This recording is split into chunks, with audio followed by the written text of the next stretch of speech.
You're going to get hurt if you don't. It's the same thing with the IRS. They can hurt you. They can put you in jail. They can torture you.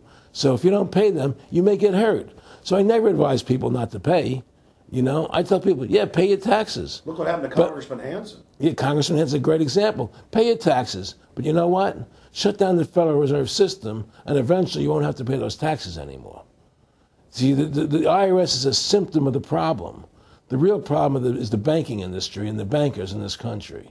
That's where the real problem lies. That's the root of our problem. That's why we've lost America, okay? So, yeah, pay your taxes, because if you don't pay them, you might get hurt. And I've heard all the arguments, you know, what tax protesters say and so on and so forth. And I don't call them tax protesters. I call them the tax honesty movement, because they're being honest, you know, at least.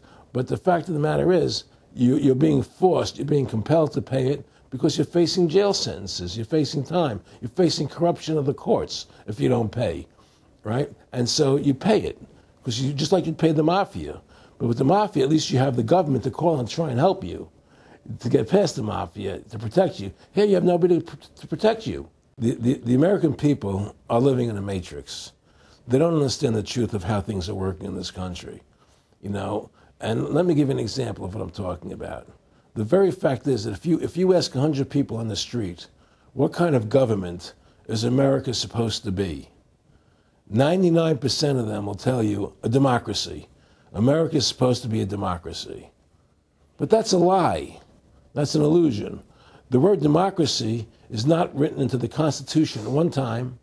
It's not in the Bill of Rights. It's not in the Declaration of Independence. The Founding Fathers hated the idea of a democracy. They thought it was the worst form of government there is. And I agree with them, because in a democracy, 51% of the people control 49% of the people. If you're part of the 49%, you're not free. America was founded as a constitutional republic. And in that constitutional republic that we have, 99% of the people can't take away the rights of 1%. You have your rights because you were born with them. You have God-given human rights that nobody can take away from you. The government, the majority, no matter who they are, I can't take away your rights. And that's what our founding fathers gave us. But the psychological operations that they do to us, they make us believe that we're a democracy and that majority rules, you see? And they want you to believe that. Because then they tell you this poll says this many want this and this many want that and this many want this, and it doesn't have anything to do with anything. Well, Hitler was elected. Hitler was elected. Hitler did everything legally. And in a constitutional republic, a minority is protected against a majority. Wasn't it Benjamin Franklin, to paraphrase, that said democracy is two wolves and a sheep voting on what's for dinner? Exactly. And then he also said, in a republic, the sheep would have a gun to protect himself. You know, and that's the truth. America's not a democracy, but you ask the most intelligent people what form of government America is supposed to be, they'll say a democracy, because that's what they've been brainwashed. They've been psyoped into believing that. They believe that we're in Iraq. They believe we're in Iraq to promote democracy. The word democracy, you hear George Bush saying democracy means freedom. No, democracy equals New World Order. Democracy equals slavery. The word democracy is not synonymous with freedom. It's the opposite of freedom. Democracy is the worst form of government you can have because it's majority rule. And the government can tell you exactly what they want to tell you to do because the majority wants it. I don't care what the majority wants. I live my life as I choose. And if I don't commit violence, theft, or fraud against another human being, I can live my life as I wish. That's my choice. And if I'm allowed to make mistakes, because when you make mistakes, you learn from them. You grow as a human being. We're put on this earth to become the best individuals we can be, to fulfill our God-given potential, right? We're not here to put on this earth so that the government can tell us how to live our lives and what we must do. We put into these systems and these paradigms. No. The same thing in health. You know, if you're sick, you have to have a certain protocol. Nonsense. You know, be individuals, think for yourself, have critical thinking, you know. And so what's happened is that because they've taught everybody that we're a democracy, which is not true, now, so then in 1913, they bring the Federal Reserve System into being, right? And now you have this Federal Reserve System, which then in 1913 got the right to create money for the government. when before that the government created its own money. Now the government, when it needed money, had to borrow it from this private bank called the Federal Reserve, which is a private bank owned by individuals, incorporated in Delaware. And so what happens is now the government borrows money from them to fund the government. Then the government says, well, we have to pay these people interest. How are we going to pay them interest? Let's impose a tax on the labor of the American people, which never existed before, to pay the interest to the bankers. In fact, in 1980, Ronald Reagan said not one red cent of your income tax money goes to run the country. It all goes to the Federal Reserve. Well, it was the Grace Commission report that said that not one nickel goes to the infrastructure of the country. I guess Reagan quoted that. Too, right. And so, but the point I'm trying to make is that by creating this Federal Reserve System, the government now became dependent on these private banks for money. And they started taxing us, you see. And so now what happens is that in 1935, I believe it was, Social Security started. And they gave you Social Security cards, said not to be used for identification, the Social Security number right on the card, right? And through Social Security, they started deducting money out of your paycheck. That was the first time they were ever could take money out of your paycheck, because people agreed to it because they thought it was going to their retirement fund. And so then when they instituted the income tax again, they started taking money out of your paycheck because Social Security could do it. And then they could do it again. You see what I'm saying? And so now they've even taken control of the tax payment itself. I mean, literally like you're a slave. They're taking it right there when you make it. Exactly. They don't even trust the public enough to send them a check. You know? Right. So they take it out automatically because they know people aren't going to want to pay it. So what's happened is that through the implementation of the Federal Reserve System, the government has become vested in these bankers, and they get their money from the bankers.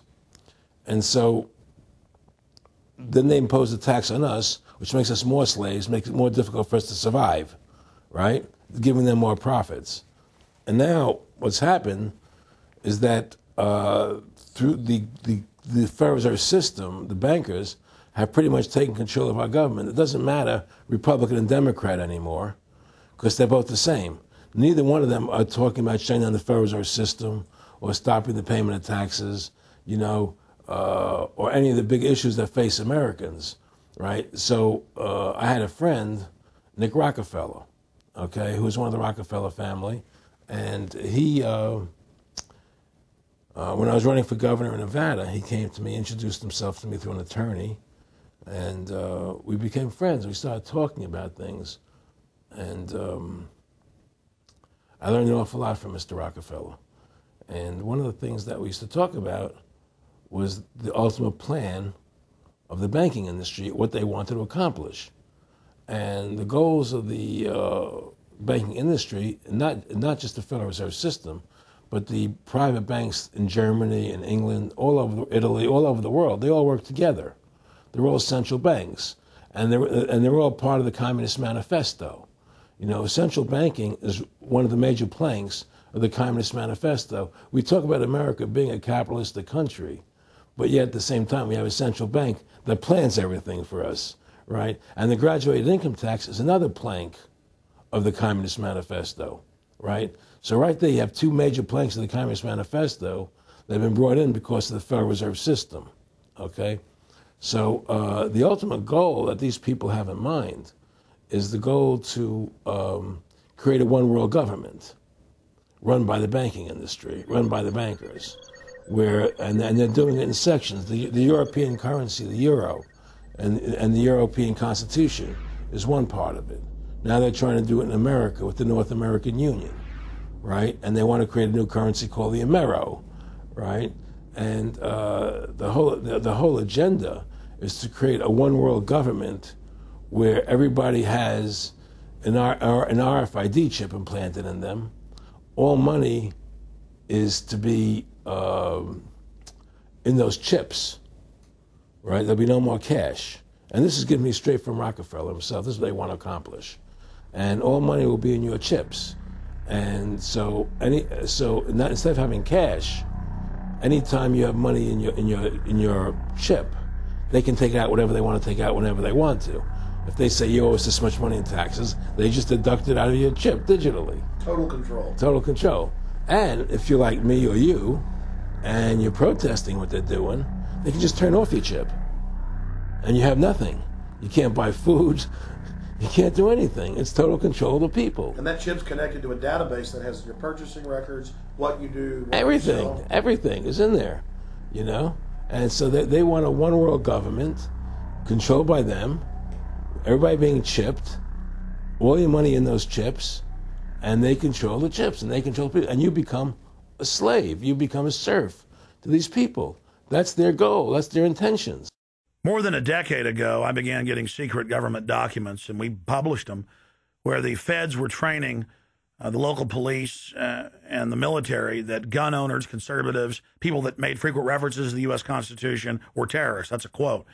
But in 2009, it broke into the national media when we received the secret MIAC report from a state police officer, and that was in the state of Missouri, but the feds had written it, demonizing Ron Paul, people that wanted to end the Federal Reserve, people that wanted liberty and freedom. And now more secret reports have been released, like the Department of Homeland Security report, which the feds admit they wrote, that says returning veterans are the number one terror threat in America, that gun owners are part of that number one threat, that people buying ammo are the number one threat. Think about this. You have these private bankers overthrowing the United States, and they're secretly training the police that gun owners and patriots and veterans are the number one threat. So they're saying the American people that follow the Constitution and Bill of Rights that will actually stand up against this tyranny are terrorists, because they are the terrorists. They are the criminals coming in with a corporate takeover, a hijacking of the nation. Eric, could you be specific about when you met Rockefeller, how it happened in these discussions? I met Rockefeller through a female attorney I knew who called me up one day and said, one of the Rockefellers would like to meet you. I had made a video called Mad as Hell, and he'd seen the video and wanted to meet me and knew I was running for governor of Nevada. So sure, I'd love to meet him. And I met him, and I liked him, and he was a very, very smart man. And we used to talk and share ideas and thoughts. And he's the one who told me 11 months before 9/11 ever happened that there was going to be an event. Never told me what the event was going to be, but there was going to be an event, and out of that event, we were going to invade Afghanistan to run pipelines from the Caspian Sea. We were going to invade Iraq, you know, to take over the oil fields, establish a base in the Middle East, and make it all part of the New World Order. And we'd go after Chavez in Venezuela. And sure enough, later, 9/11 happened, and I remember he was telling me how you're going to see soldiers looking in caves for people in Afghanistan and Pakistan and all these places. And there's going to be this war on terror, which is no real enemy. And the whole thing is a giant hoax, you know, but it's a way for the government to take over the American people. He told you it was going to be a hoax. Oh, yeah. Oh, yeah. There's no question. He says, there's going to be war on terror. And he's just laughing. There's no, who are we fighting? I mean, why do you think 9/11 happened and then nothing's happened since then? Do you think that our security is so great here that these people who pulled off 9/11, who were able to, can't knock down another plane? Come on, it's ridiculous. 9/11 was done by people in our own government and our own banking system to perpetuate the fear of the American people into subordinating themselves to anything the government wants them to do. That's what it's about, and to create this war, this endless war on terror. And that's why and that was the first lie. And the next lie was going into Iraq, you know, to get Saddam Hussein out with his weapons of mass destruction. That was the next lie. Now, specifically, this was a little over 6 years ago? This was 11 months before 9/11. Yeah. And Nick Rockefeller, who's a lawyer, he's become your friend over the previous years, and he's saying to you that there's going to be this big event, and then out of that we're going to have a war on terror, and it's just going to go on and on. Right. An endless war on terror without any real enemy. That you can never, so you can never define a winner. And did he say that it's going to be perfect because you can't define an enemy? It just goes on and on? Yeah, because you can't define a winner. There's no one to beat, so it goes on and on forever. and they can do whatever they want. They scare the hell out of the American public. Look, this whole war on terror is a fraud.